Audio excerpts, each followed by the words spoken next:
Well, first off, Dwight, I appreciate you reaching out to us. All right. After I think I met you there in the VFW. Yeah. I think that is a cool thing you guys have going on in there. Well, it is. We're not getting enough participation. Oh, It's not the right. We just need more people. what do you think that is going on with the VFW? Younger guys. Oh, they don't. Younger guys just, and I didn't. I never joined the VFW until after I retired. Right. I tried to join. Are we on? Oh yeah, it's okay though. I tried to join after I got back from Vietnam. They wouldn't let me. Oh, was that from some of the pushback of Vietnam veterans? It wasn't a declared war. For all the Navy, the World War II Navy people weren't letting us join. Oh, no kidding. Yeah. Well, we were, Vietnam wasn't very good. Yeah. Yeah, it wasn't. We consistently hear from Vietnam vets when we sit down with them how they were mistreated so horribly. Did you go through that at all? Oh yeah, all of us went through that. Were you drafted? Yeah, by a judge here in town. Oh, no kidding. Trying to get you out of some trouble or what? Yeah. And they were doing that quite a bit. You'd go from a jail cell into the Army. So I was regular Army. I wasn't drafted. Yeah. And by regular Army, they could do anything to you they wanted. Oh, really? Oh yeah. So we were all going to Nam. All the RAs, regular Army, because you volunteer supposedly. Oh, okay. What kind of trouble were you getting into as a kid that got you into in front of the judge? Well, I was born in Richland, and I can say a little bit about this. I was born in Richland, and in 1950, and everybody was close knit families. Yeah. My dad was walking when he first came into town, so he had to walk to the houses that he was looking at to try to get into, and you were on a list in the Richland.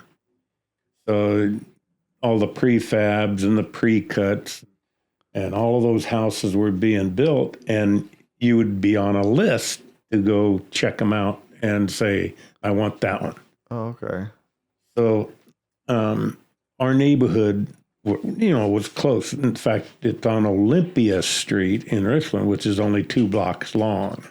Oh, hold on. This is our studio, dog. Yeah, nice. This is Maverick. Nice. He can be a part of the podcast. It's okay. Nice. Mav, you coming in? Yeah, sorry about that. But all our neighborhoods were really close-knit, so we got to go and run around all the time, with each other and outside all the time. Yeah. Out until dark.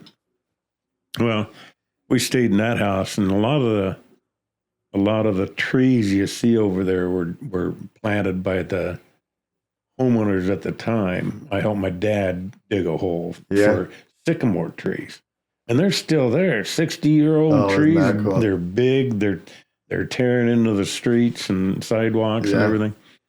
Is that crazy to see? You think about the tree you planted as a kid, and then you go look at it. Yeah, they're still there. I mean, there's there's cutting them down when they're having a trouble, but the sycamore trees aren't really that good at wood or anything. But the government provided everything, so they came around with a truck on these trees, and they had 2 trees for each house, but you had to dig the hole. We dug the hole. And that was just the neighborhood. They come around and dropped off 2 hutches. They'd drop off 2 dressers. Oh, okay. And it was all government. It was a government town in here. Yeah. And in 58 is when they sold the houses to the renters had the first option. Oh, okay. So they were renting the house for $75, and if they wanted to buy the house, it's $75. Yeah. And were these houses like, because these are what we hear about the ABC houses, right? Yeah. Were these kit houses like out of a Sears catalog, or the government design them, or what were they? The prefabs, what you call the prefabs, they came with the walls assembled, and all they did was put them up. Oh, okay. And they're supposed to be temporary. They were like 18-month houses supposed to be. Oh, okay. Well, they're still there. Isn't that wild? And they're going for $250,000 now. Yeah. You know, but that whole growing up in that mode was close knit. All the families were close knit. We'd go down to the public swimming pool was huge down there across from the hospital where the current current pool is now. But you didn't lock your cars. You had air raid drills in school. Yeah. Where you'd go out and lay on the floor, or you'd hide underneath the desk. Kiss your ass goodbye. Yeah. I mean, because they were producing plutonium for the atomic bomb. Yeah. We were a target. So you guys were running, like they were operating with some paranoia. Oh yeah. That's what you call it. Nobody knew. What it was. It was all secret. Is it crazy to think that you grew up where the first nuclear reactor in the world was? Yeah, it's the mushroom cloud in the school is still being used. That's the mascot. Can you believe the Richland bombers made it through the DEI? I don't know. We can't have the Redskins, but we can have Richland bombers. Yeah, that's true. You're right. Yeah, the Reds, they renamed all those teams. Yeah. One of them didn't resist. One of those resisted. Which one was it? Wasn't the Redskins, Washington? Was it the Indians, Cleveland Indians? Maybe. I don't know. It still bums me they got rid of the Cleveland Indians. Anyways. In 1958, he bought the house, turned around and where the river rat name comes from is he sold the house and built another one out on the river. Well, we didn't have the neighbors. The closest neighbor was like half a mile away. We're still going to Richland schools. On the bus, they'd come and drop us off. But if you missed the bus stop, you had a pretty long walk to get back home. Yeah. So we were in that mode of growing up, and that was like from 11 and 12 years old up to before I went into service. And all the river rats were neighbors in there, but the houses were a long ways away. Yeah. And I mean, they had a boat. They had the boat in the water, and all these families, probably I'd say 6 or 8 families within a mile or so, had boats. So we would jump in our boat during the day, and we'd be gone all day during the summer, And that's where the river rat philosophy comes in. I like that. Was it so cool? Like looking back on it, was like the freedom and and you're like, and the what would I say, like the innovation that was coming in the 60s. Oh yeah. I mean, it had to be pretty cool. And there was so much going on all the time. Like the reservation was taboo.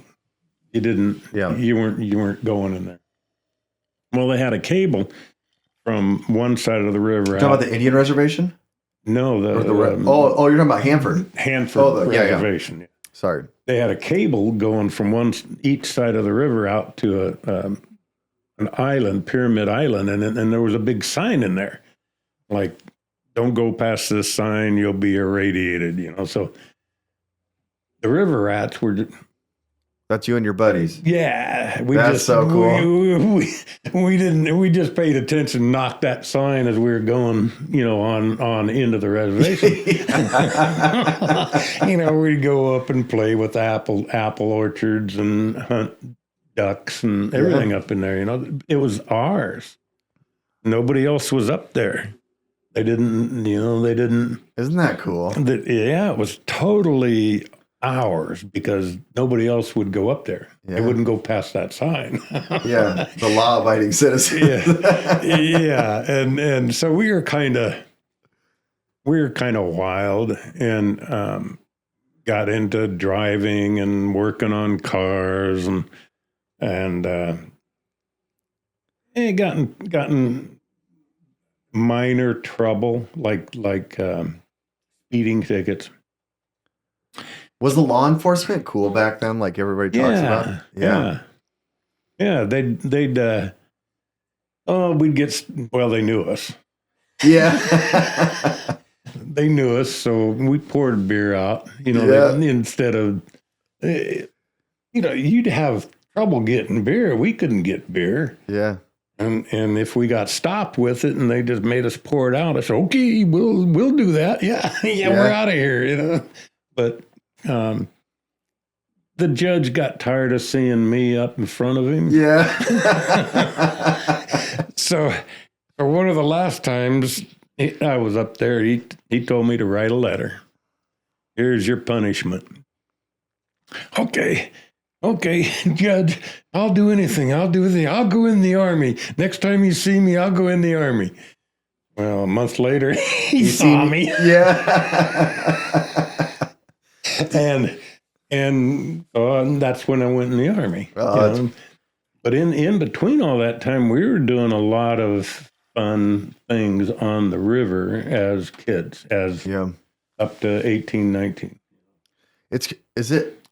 Are you in the generation where everybody had a nickname? Yes. Everybody had a nickname. What was yours? Beak. Beak? Oh. Yeah.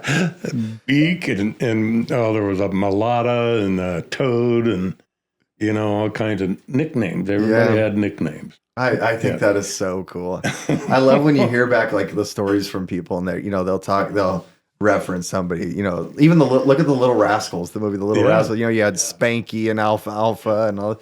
There's something with like Americana where people had nicknames, or all the professional baseball players. That's funny. I just had to ask that because I figured when you're messing around like that, nicknames kind of show up because you're having so much fun. Oh yeah. Where a nickname was just another element of the fun you were having. Yeah. Kind of. Yeah. Yeah, we did a lot. We had to earn money. People would go on vacation. I would take care of their lawns for them, and there weren't sprinkler systems. We were right on the river. These houses I'm talking about were right on the river, but every one of them, like my dad, he spent $25,000 to build a house on the river after he had bought the lot. But they all went in together so that 10 acres was split up into 10 families. Oh, yeah. And then as they built houses, they would fill in the gaps. Some of them would be before others. But all of them were, like my dad picked cherries to go to school. And he got a bachelor in chemistry. Oh, wow. And then he goes back and got a master's in chemistry. He was picking cherries the whole time. I don't really know what chemistry is, other than I know AU is gold. Yeah. But I don't really know. I never had an interest in chemistry. I'd fall asleep. Yeah. Whenever you talk about that kind of stuff. Were you more of like an engineering mind or something? Or? Well, I was.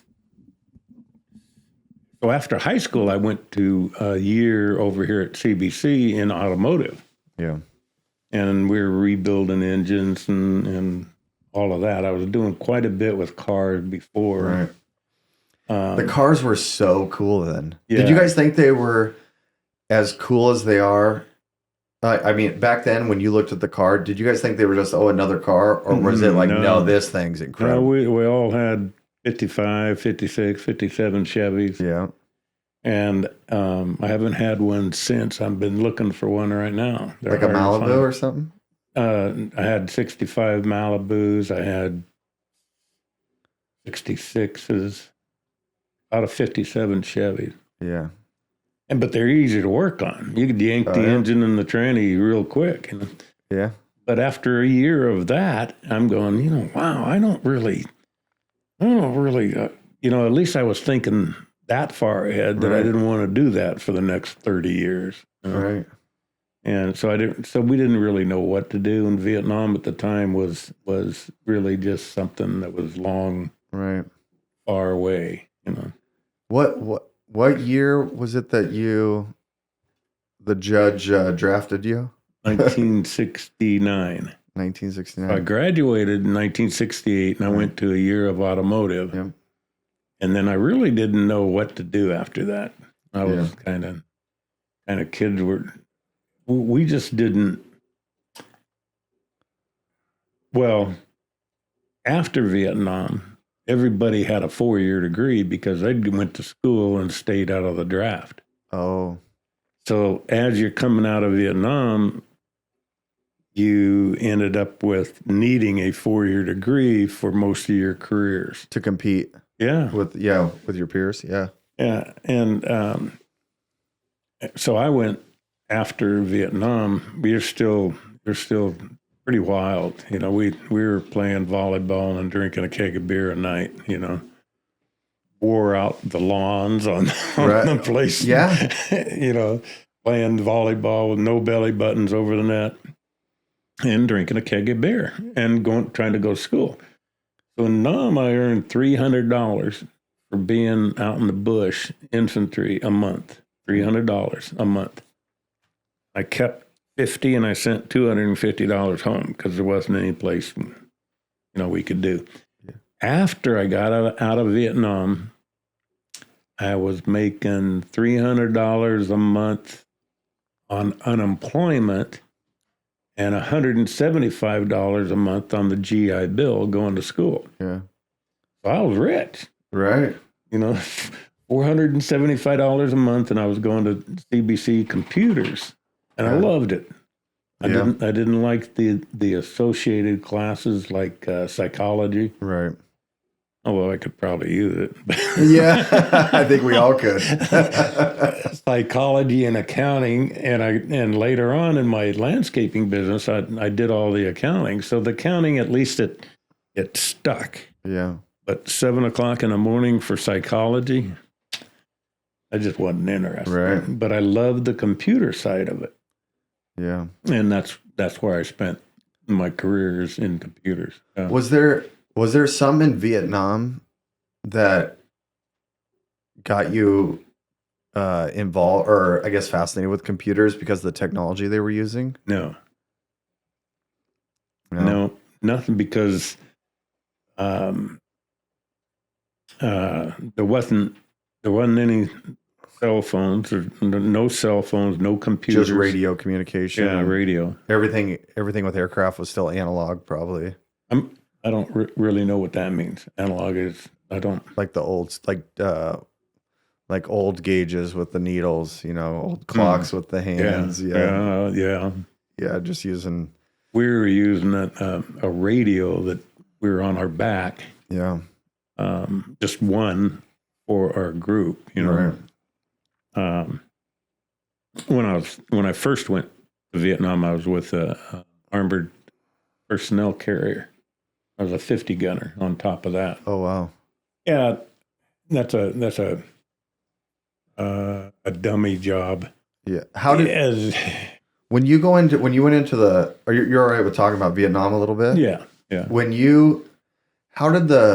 Back then? How did it go if the judge said, basically, you're going to go enlist in the military? Was it either that or jail time?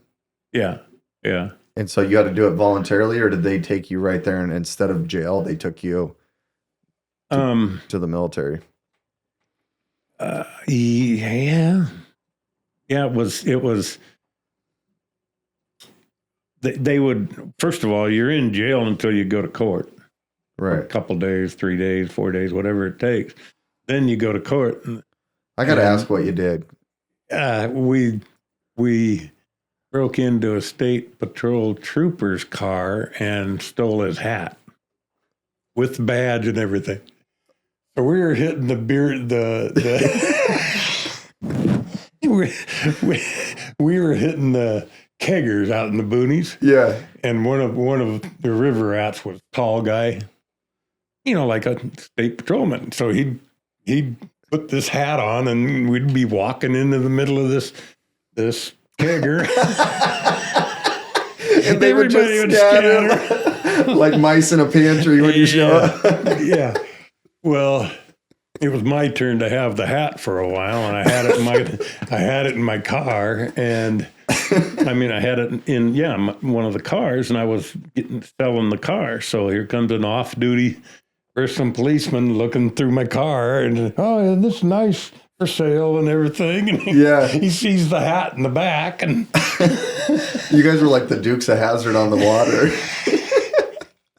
Yeah. So they drummed it up like possession of stolen property, and it was a state patrol hat. Yeah. And was it a sweet hat though? Yeah. It was a cool hat.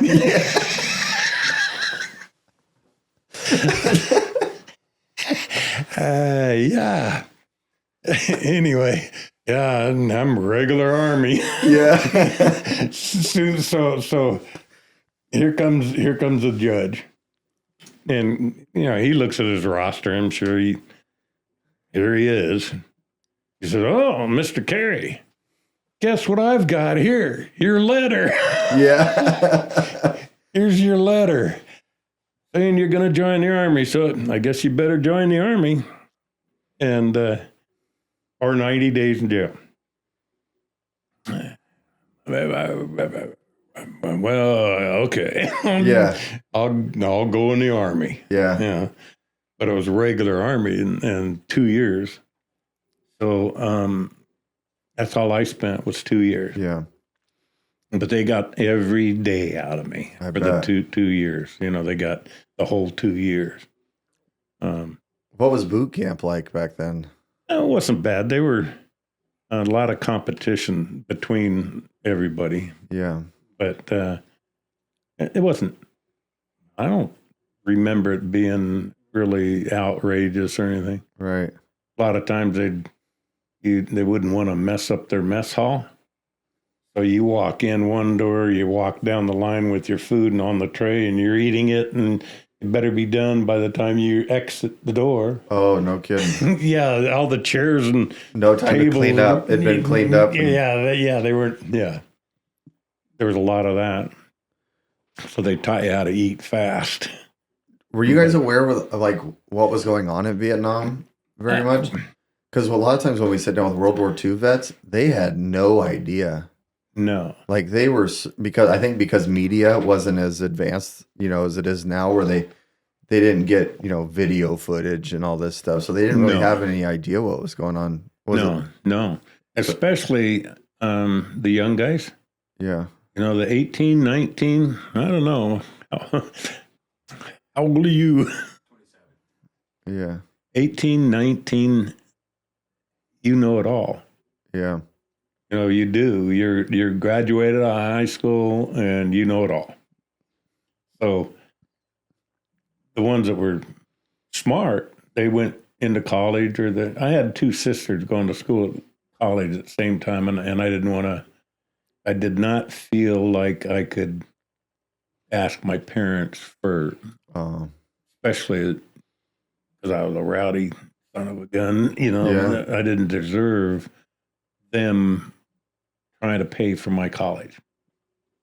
So that's the way I felt at the time. There's no way. I just can't imagine now having 3 kids in college, and you're trying to pay for 3 kids in college at the same time. That's just a lot. My sister was going to law school, so it was too much to ask. So I didn't. That's pretty commendable that you had that understanding or perspective. Yeah, years later, my dad said, we would have been able to pay it off. Oh, that's sweet. Yeah, but that was years later, Yeah. And I didn't like or think about going to 4 years after I got out. I went to 2 years, and then they were hiring everybody out of computers. Yeah. Computers, it was all mainframe at the time. Yeah. And punch cards. Yeah. So we were doing all of that programming and everything with punch cards for years until the PC came out in 1980. The personal computer didn't come out until 1980, 82. Yeah. And so I was on the ground floor of the computer industry, but I still had to be good at it because of the 4-year degree. People, they'd hire them, right off the bat. Right. We had to prove ourselves. The 2-year guys, we had to prove ourselves. So it was, and I liked it. I liked it so much anyway. It was a good career. Yeah, it's crazy to look back on like your Vietnam. So it's funny how the butterfly effect works. Like you end up screwing around, and then you end up in Vietnam. Yeah, and then you come out of Vietnam with the GI Bill, and then you get to move into a revolutionary industry. Yeah, that's changed the world forever. I mean, I work in data centers, so.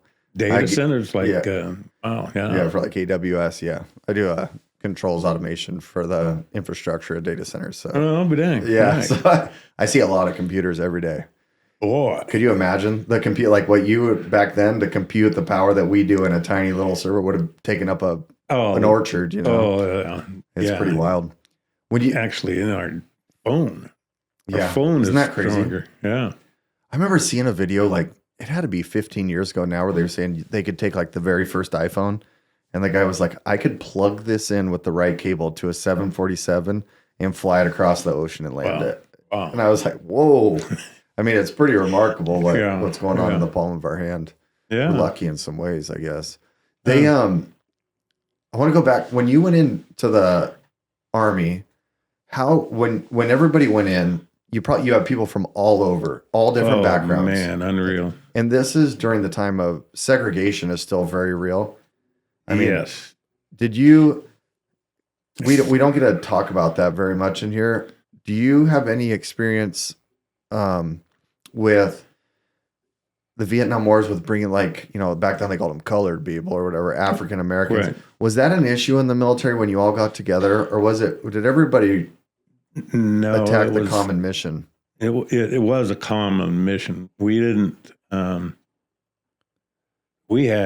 We had all kinds of people in the military. Yeah. Now the ones that you also have to trust your life with them too. So, but there were guys in the military that had never been out of 6-block range of Chicago, Detroit, New York City, had never fired a weapon, had never hunted. It isn't that way now. I mean, those guys are shooting each other down in the middle of Detroit and New York and everything. And at that time, these guys didn't know how to be quiet. They didn't know how to hunt. And that's what we were doing. We were hunting. Yeah. Search and destroy. That had never hunted deer or never been in the woods, didn't know how to read a map. They were so in their own little area. It's like probably areas that are smaller than these cities. It's half the size of Kennewick is their stomping ground, probably, That's all. They'd never been outside. With their 18, 19, they got they may have graduated from high school. They may not have. But there were some great people in the groups that we were concerned with. We wouldn't go out in the field unless we trusted everybody with us. So when I was in 101st up north, that was a LERP unit. That was 5-man teams. So you'd go out in the bushes for 28 days, be back in for 3, and you'd come back in. So, and a 5-man team too. So you had to be quiet. You didn't talk the whole time. You're scared shitless. Yeah.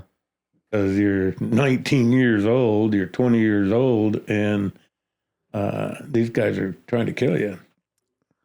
And the guys that were with us, black, white, there was Hawaiians, there was Filipinos, all kinds of people in our teams that you came close to. You became real close to.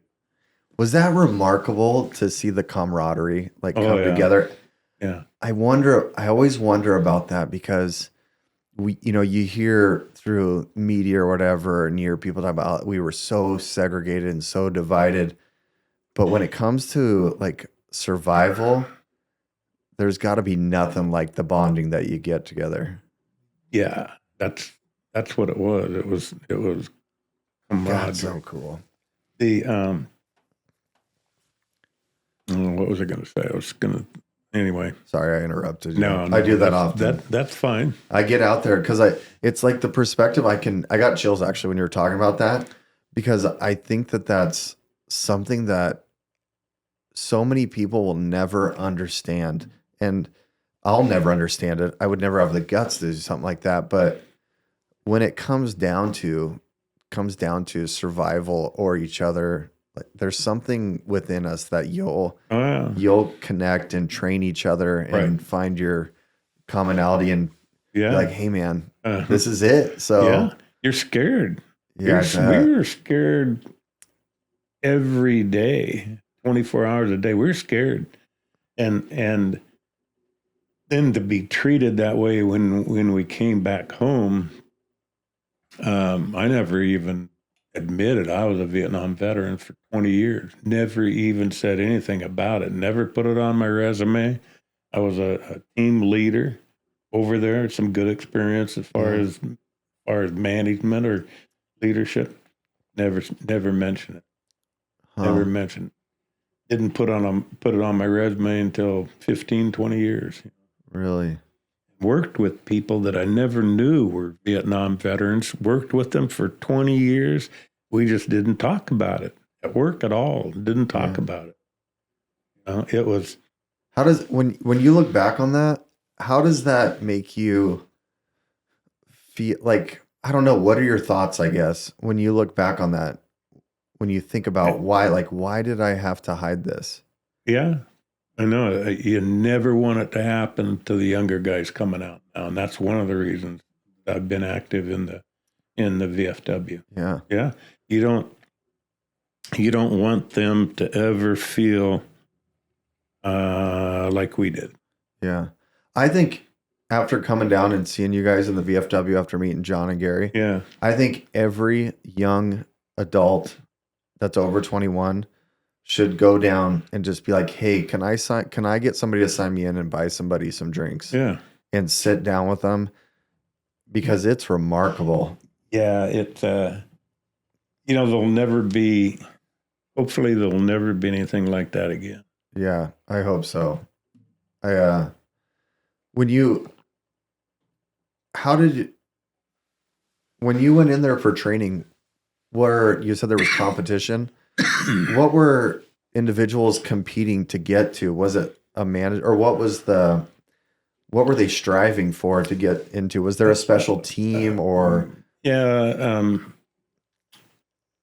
In boot camp, it's mainly rifle range, better targets, better scores. Yeah. All of that. After advanced infantry training, they sent me down to Fort Hood, which I was a ranger company, and they sent me to Recondo School. So Recondo School was survival, evasion, and we're jumping off cliffs. rappelling like 125 feet, down. So there was a lot of competition there in who could jump without touching the wall. So you'd do your rope just at the right time as you're hitting the ground. In one jump. Yeah. So there was that kind of competition in the training situation, same way with evasion. And I had a buddy that spent a lot of time with in Fort Hood. And he went down in an helicopter. And he was listed as missing in action for 20 years. And all that time, I'm thinking, if anybody can do it, he can, because of the training that we went through, Yeah. And he came back in 2008. What? Yeah. So they brought him back in 2008. They DNA'd jawbone after they excavated the helicopter. Yeah. So this was 37 years. He's in Eureka, California. So we go down there for the funeral, and that it was all full military honors. But he came back 37 years later. He was MIA. So his name is at the apex of the wall down. Oh wow! Which is all the missing in action. Yeah. Panel right there, and they've found quite a few missing in action. So they go through and they put a little diagonal beside their name on the wall. But his brother was down there and opened up the casket, and he says, "There's nothing in there. I'm going to throw this belt in there." So he threw a belt and a hat, a cowboy hat, because he was a champion bull rider. So they threw in one of his buckles. Oh, isn't that into something? there? Because there wasn't anything else in there in the casket. Yeah, but that's the way that they're confirming identities, is through the DNA of any pieces that they're finding. Yeah. The excavation. Yeah. There's a captain pilot over there from Burbank that's still missing in action. They can't do a lot of excavation. They've tried a couple different places. They can't find him, So they're still trying. Yeah. I talked to a guy recently who worked with someone younger than him, and he's in his 60s, and he was talking to him, and he's like, "Yeah, I was in Vietnam." And he's like, "No, you're not." He's like, "The math doesn't work out." And he's like, "No, I was in Vietnam." He went back with the military, and that's what they were doing. Excavating sites. Yep, they were there to get anybody they could and find anybody and bring them home. And they're still doing it. Yeah. Oh, that's good. The guy in Burbank was scheduled for another dig, I think 6 months ago, and they didn't. The weather delayed him or something. Right. But at one time, in Vietnam in 1968 is when Robert Kennedy was shot. Yeah. Martin Luther King was shot. A couple big events went on in 68 and 69. Yeah. And Vietnam, 68, 69, there were 300 soldiers being killed every day, every week. Yeah. So they were bringing home 300 caskets every week. Oh, that's awful. So when I got over there in early 1970, the Marines were pretty well gone, and the Army comes in and cleans up afterwards. So we were doing a lot of the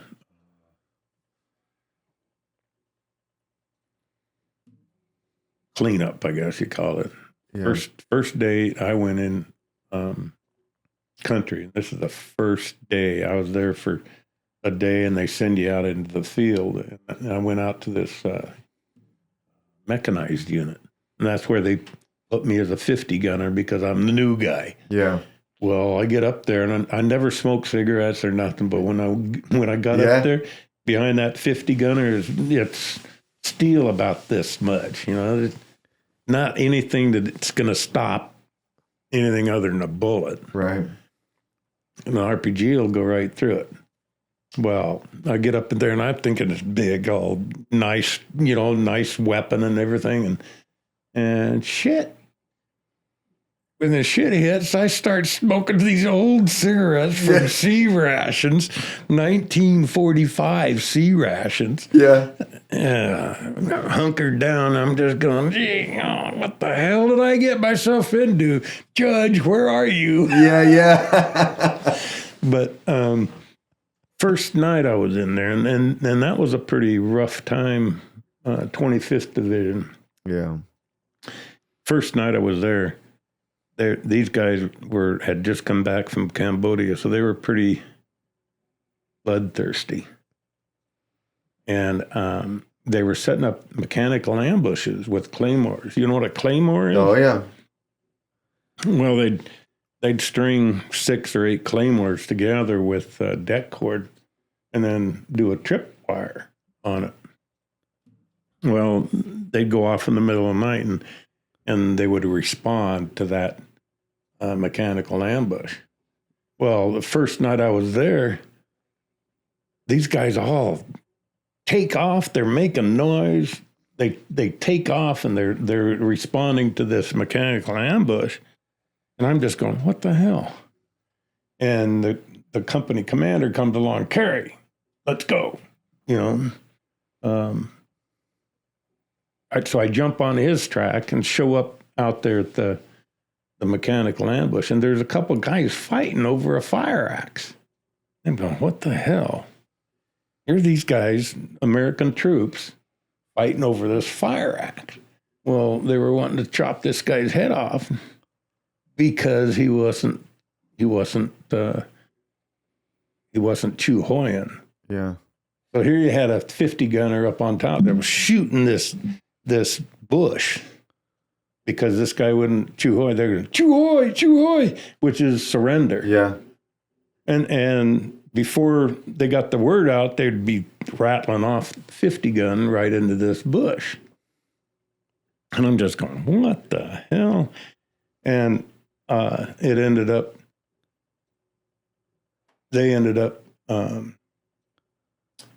pulling on this guy's leg and pulled his leg off. The first night I was in country, I'm just going, holy shit. Because somebody was shooting him and then pulled, oh yeah. There were about 3 or 4 dead Vietnamese. Yeah. Viet Cong, NVA, whatever they were. And God, that has never left my mind, that first night. That was your first night? That was the first night in country, in the field, as a infantry. Man. Yeah, that was the first night. And we kept at it. It was that particular unit there was a bounty on the captain's head. On your commander? On the commander's head.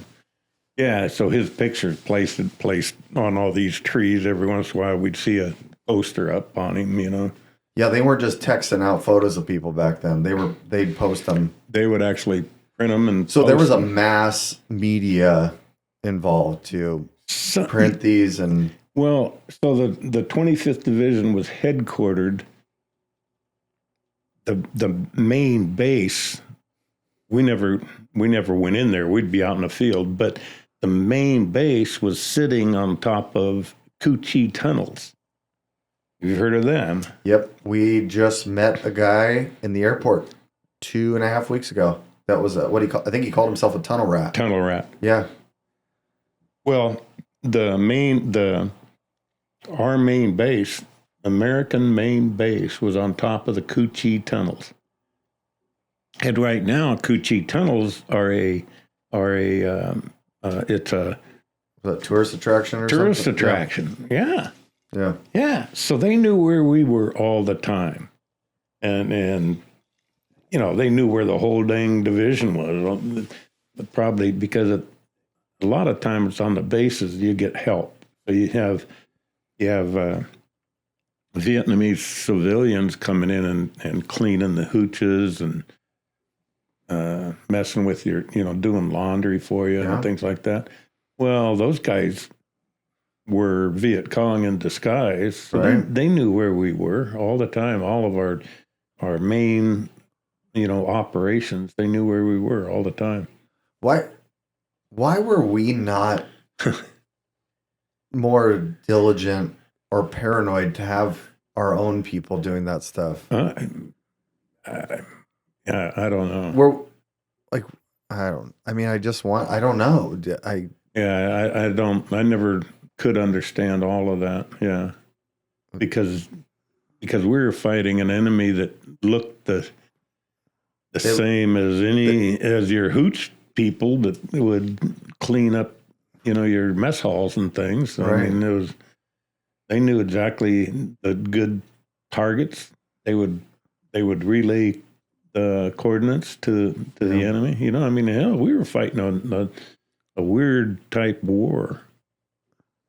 And then the reason that I'm in two divisions is because they were turning the area of operations that the 25th Division was responsible for. They were turning all of that over, which was around Saigon. Cu Chi tunnels are 20 miles from Saigon or so. They were turning all of that over to the South Vietnamese army and going home. This is in 1970. Yeah. So they would send the 25th Division home, and if you had 7 months or more in country, you could go home too. Well, I only had 4 months. So they sent me up to 101st Division, which was farther north, and they got the full year out of me that way. Yeah. But up north, we were on foot. We were on the APCs. We were mechanized. It was like a striker brigade, I guess is what you'd call it nowadays. When you were going through the jungle with the 5 of you, how did you guys? What was like the chain of command or the trades of each individual? How did they set you guys up for that? They didn't really. We had to do our own. We were all, we only had M16s. If we thought we were getting into some trouble, we'd take an M60 out, machine gun out with us. Then everybody would carry ammo for it. But they would resupply us about every 5 days. We were on the LERP rations, which is better than the MREs now, but they were, you just add water to them. And so they were light. We could carry 5 days pretty easy. Didn't have C rations, C rations were all in cans, so they were all pretty heavy. Heavier. Yeah. So it was ammo over food because the weight was so important, of course. Yeah. Yeah, I carried a lot of grenades. I liked grenades. I bet. We'd been doing all hunting, ducks, and everything. We were reloading our own shells when we were young. Yeah. At 12 years old, we were reloading shells, shooting shotguns, and I thought about having my dad send me my shotgun because you could do that. You could? Yeah, you could ship weapons back and forth pretty easy. And I was going to cut off the barrel of my shotgun because I really liked it. When you're 5 man, I liked it because of the pattern. Shoot, I knew what double-aught buck could do. Oh yeah. So, but I like grenades because they were not so pinpoint. Kind of like a shotgun. Yeah. You throw one, it blows up in multiple directions. So I carried a lot of grenades and a lot of water. We'd carry probably 6 or 7 quarts of water and ammo. Our M16s we'd carry with 30-round magazine. Yeah. And tape another one down this way so that you could flip it over. Flip it over pretty easy. Yeah. You guys were tough as they came. Mm-hmm. That's a lot of weight. Oh, it was rough.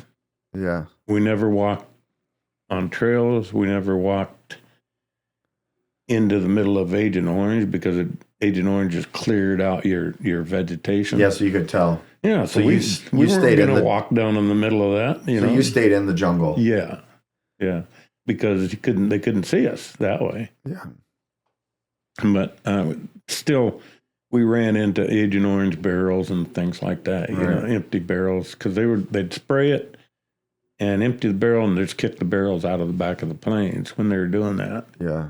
So we'd run into some barrels and everything, but we were so scared.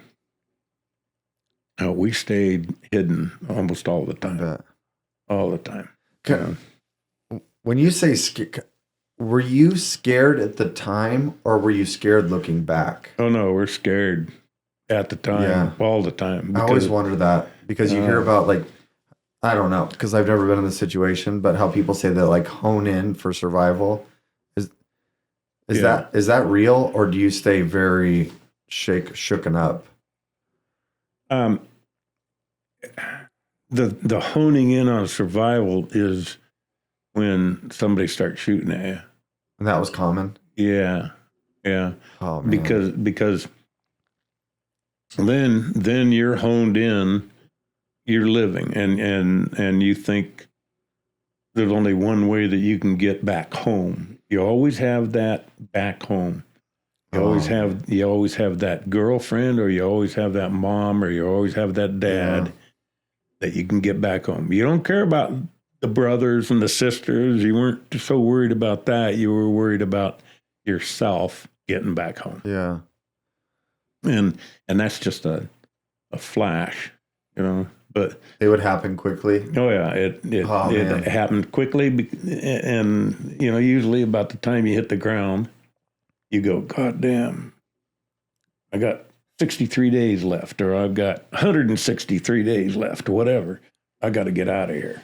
Yeah, and it was constant. I mean, it was all the time. God, it gives me chills, man. I'm gonna make me tear up. It's something on. Yeah, it was it. What was there like phrases or words of encouragement from your team that you remember that somebody said to you or you said to somebody else that kept you guys going?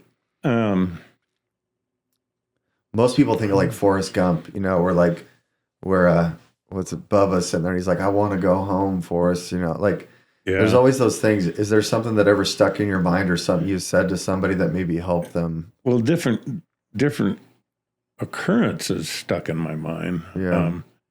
One guy, I remember his name. I'm trying to think of what his name is, but I can't remember. I've never been able to find him. Some of the other team members, we get together and have reunions. Oh, you do? Yeah.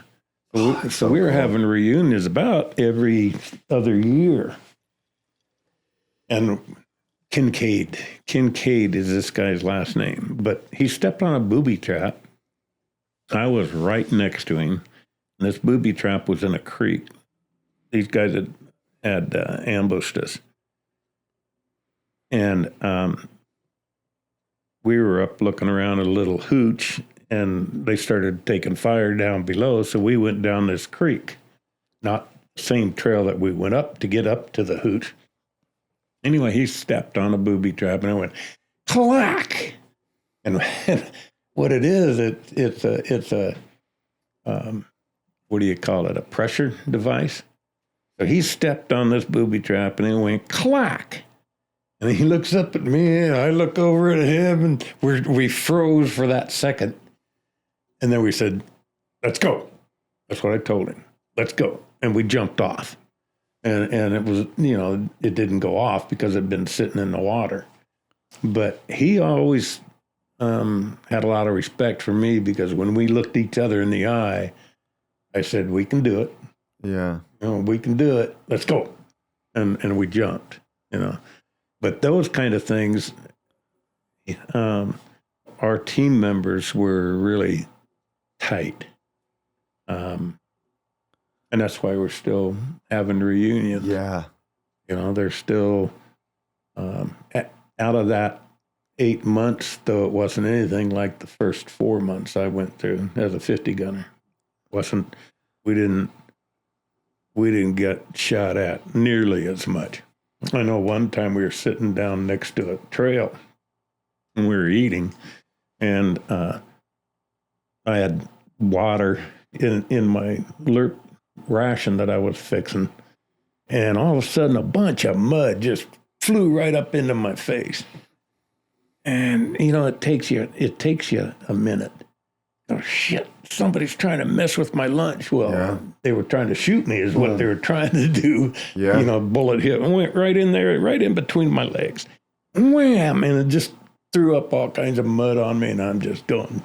And it takes you a minute before you realize, wow, that was bad move.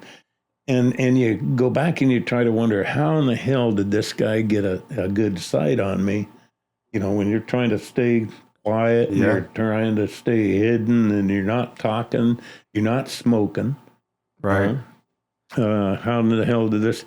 And it always bothered me.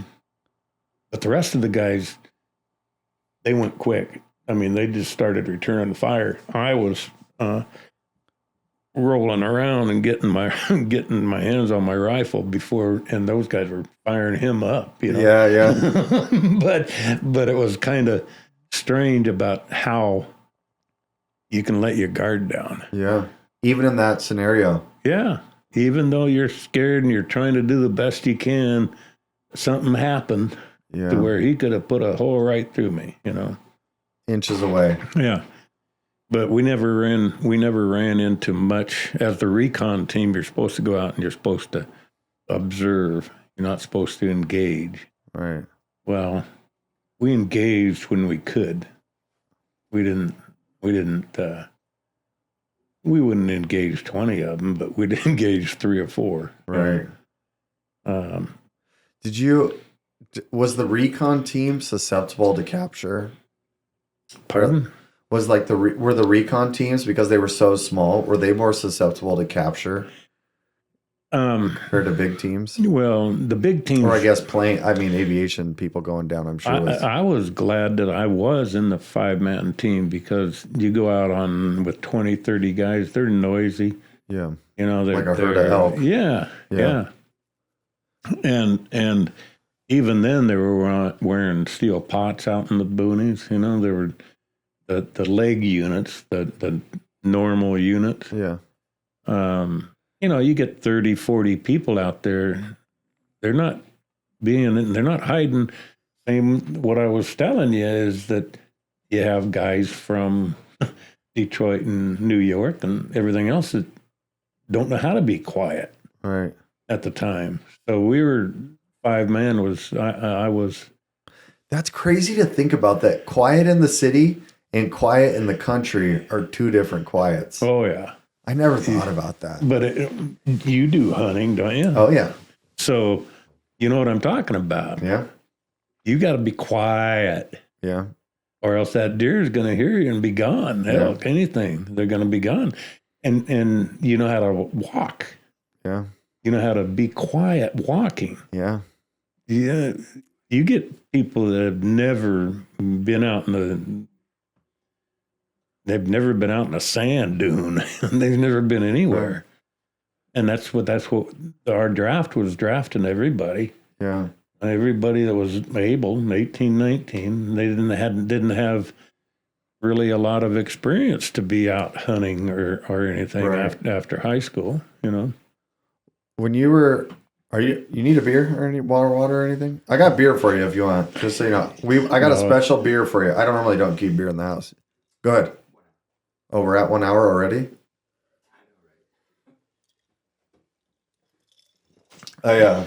If you need anything, just let us know. Yeah. It's crazy to think about.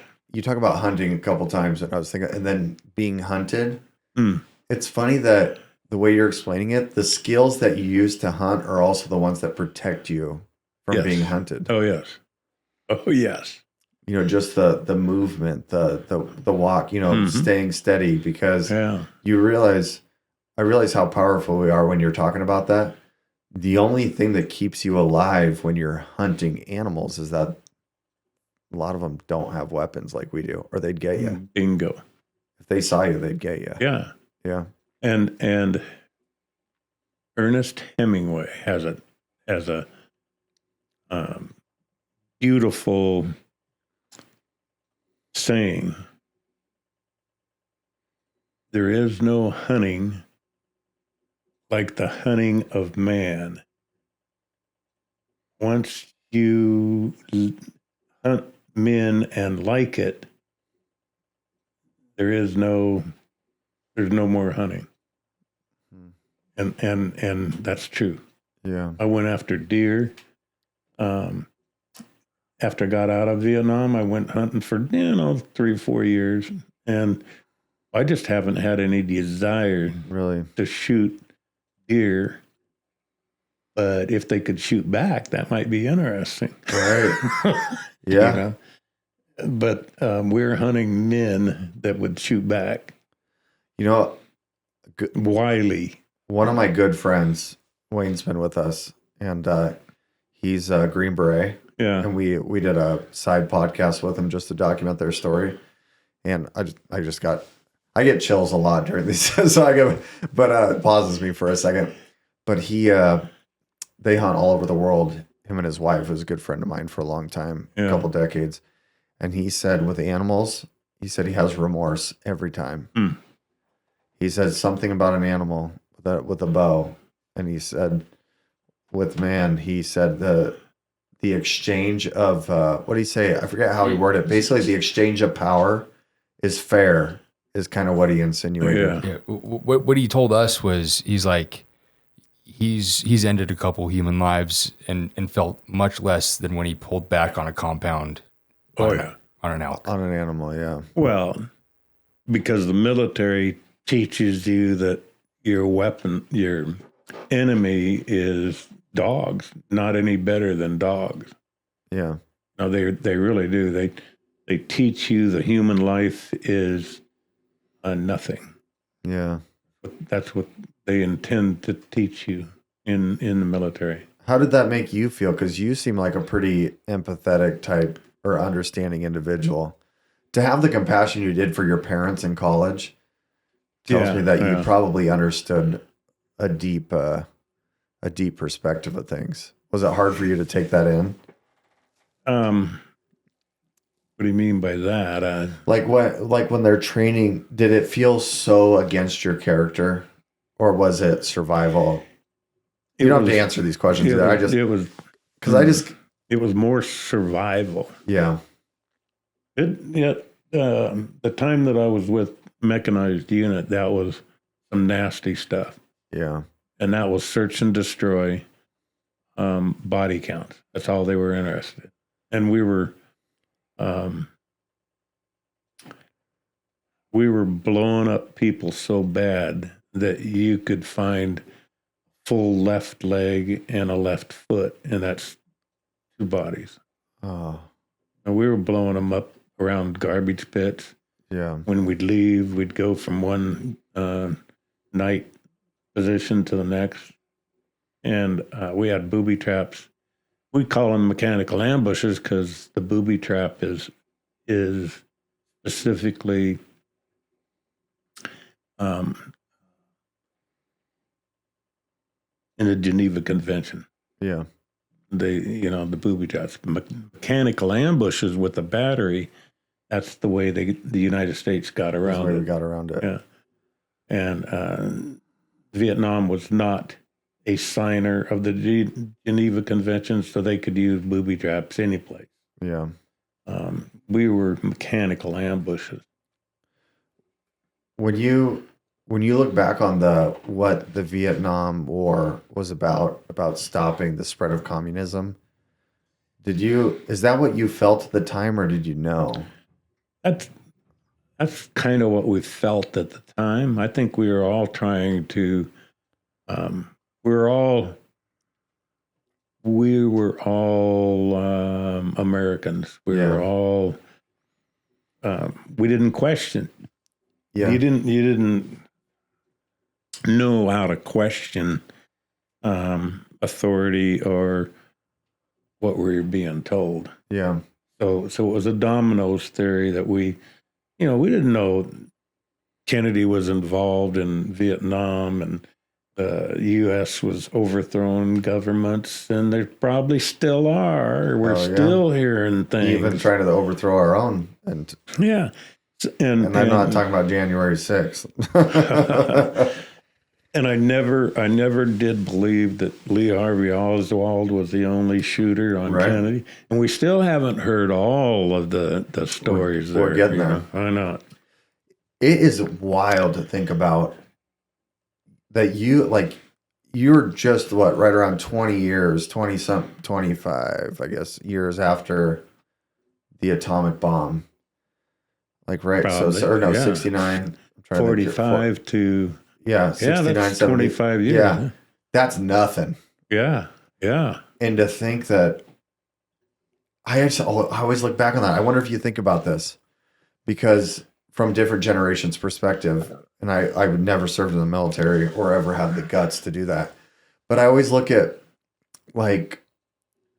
if we didn't do that, if you believe in a bigger power, if you believe in, have any, faith in God or anything like that, there was something about that bomb that gave the power to America to do what you're saying. Somehow I'm trying to think of the word, the inertia of the psychology of America went full throttle. Right. And it makes you wonder if we've kept more peace in the world than there would have been because of it. I think we have. That's what I think. We rebuilt Japan after that. Yeah. And everything was made in Japan. Yeah. When I was growing up, everything was made in Japan. This was made in Japan. You look at it now, I bet you it's made in China. Yeah. We were doing everything made in Japan. Yeah. And the American, the youth of the time, the 18, 19, 20-year-old, I was 13 when Kennedy was shot. Yeah.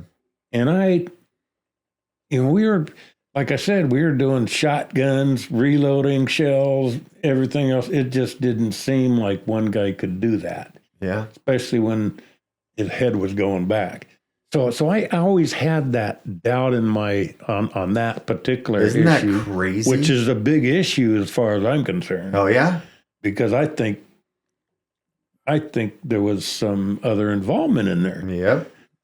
So in 1970, we are in Laos when Nixon said no American ground troops are in Laos.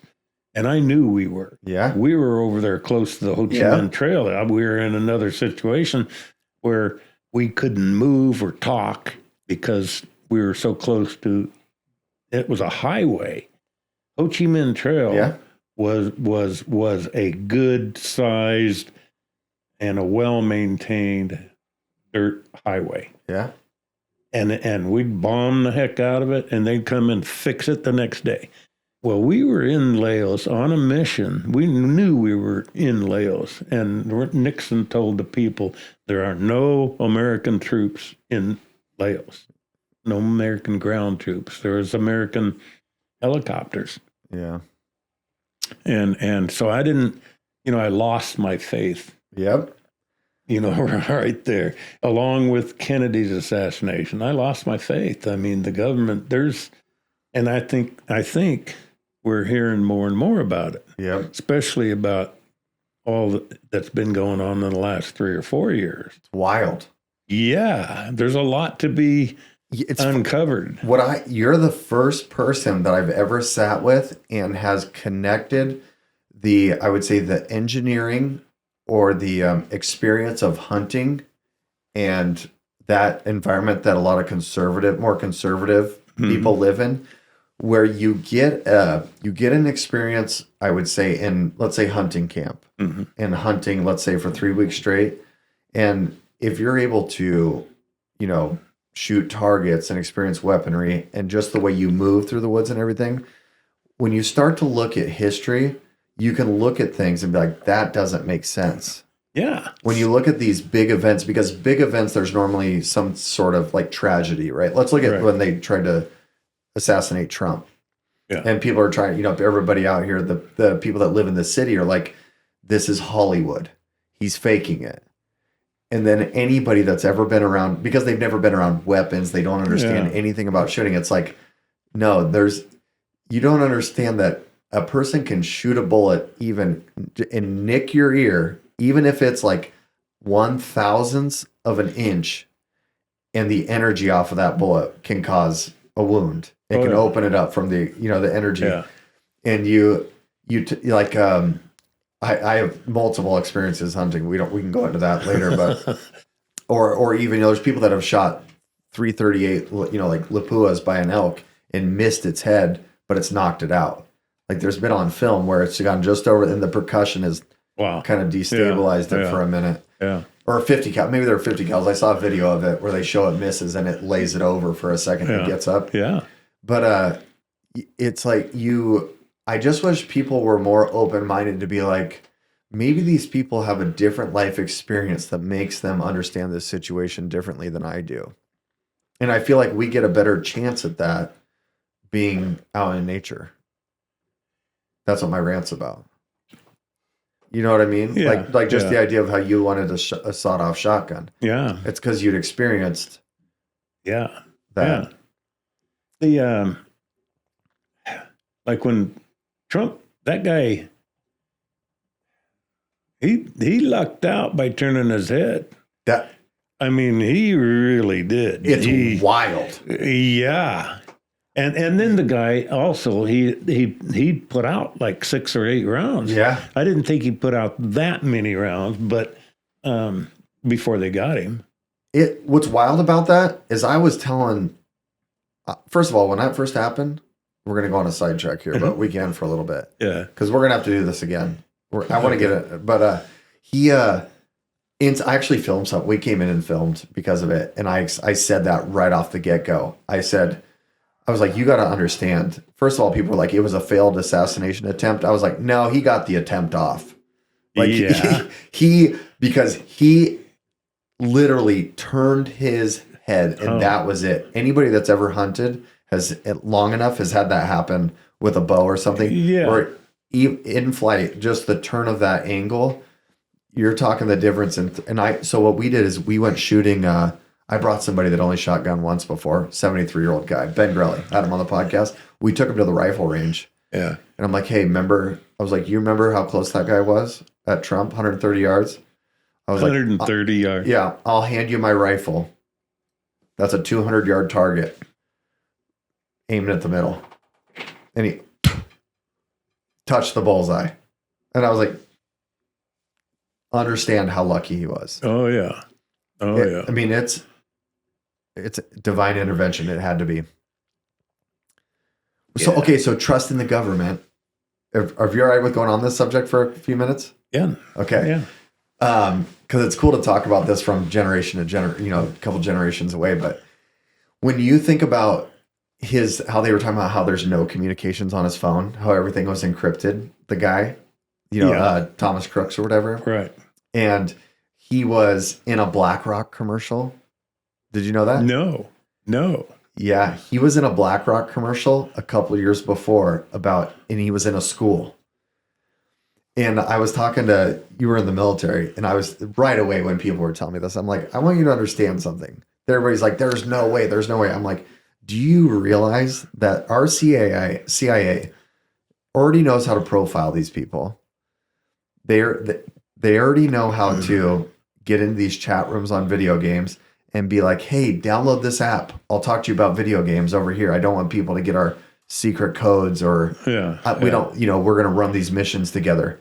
And what they'll do on those side chats is they'll start feeding these people. And what they're doing is they're playing in a video game world that has the fascination of weaponry and other things. Right. And they can do it through an offshore account. Easy. It's so easy to do this. And I bet you that's why you've never heard anything. I bet you it comes out in my lifetime that our government was involved in that. You think so? Absolutely. It would not be hard to do. The second guy too. Yeah. Oh, the guy had 6. What do you have? 6 cell phones or something like that? Yeah. Yeah. And see, that information is not really that public. No. People are going to go read Fox, CNN, Newsmax. Some of those articles are not going to get down into the real detail of stuff. Yeah.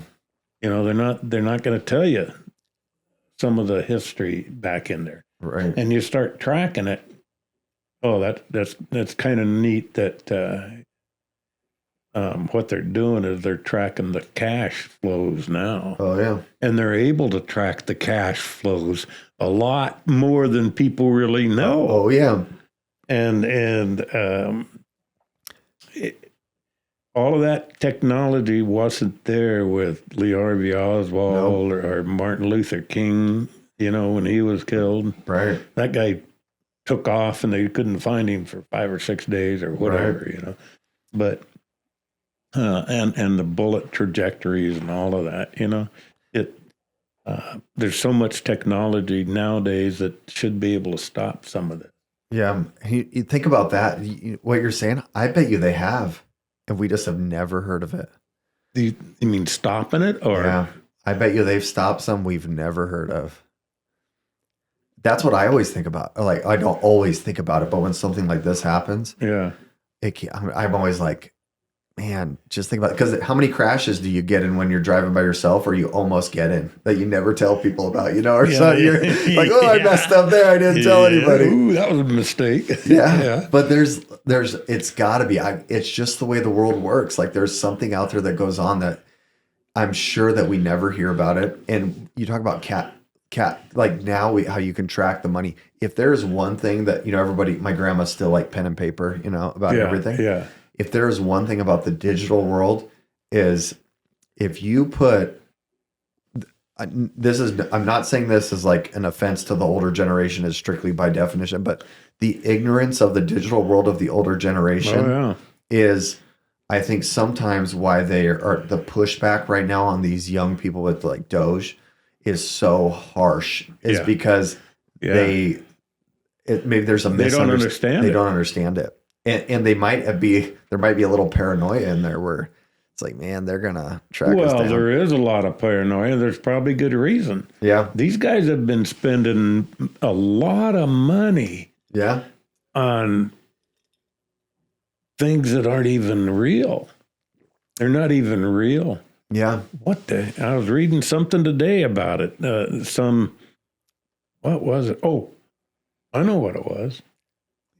They spent $460,000 to track the transgender women's menstrual cycle. And we're talking males. Yeah. We're talking males. So they pushed money somewhere to somebody so that they could track the menstrual cycles of transgender females. Yeah. Transgender is male. Yeah. So they weren't really doing it. They were just funneling the money through it. They couldn't have been doing it. Or, I mean, no way. Yeah. So and there's the it's crazy. The computer systems that they're using and how they're tracking, they're going to track down and figure out where that $460,000 went. Yep. Or whatever it was. They're going to figure out what's going on here. Yeah. And you know what's crazy? With the right software engineers, they can do it in about that. And that's exactly right. Because like I said, I work in data centers. With machine learning, you can look at, like, what they could do, it'd be easy. What they'll do is they'll put in the amount that went out. Yeah. It'd be like if you were shooting a shotgun at a flock of ducks and being able to know where every single pellet went. And they know it. And they know it like that. And they'll be able to be like, hey, out of these 100 transactions, they amount to that exact same amount if you put them in this many ways, and it'll file all of them. Right. It'll file all of them together, and then they can make it so it finds commonality. They're calling it. These people know each other. These people know each other. They can do it instantly. They're calling it something. quantum transaction processing or something. Yep. Aren't they? They've could be. got a word for it. That's what it is. Is that what it is? It probably is. Yeah, because it's exactly what it is. Because they're able to hit, and so they know that, and they know it. That's why Biden pardoned all those people too. Yeah, but there's so what are they doing with all this information though? Are they getting court cases going or what? They will. They've done a lot in the last 60 days. What should we do? Should we close this one down and do a part 2? For what? Yeah, we got to get more of your story. Oh. We're at like an hour and a half. Okay, that's good. Are you okay with that? Yeah. Doing another one? Yeah.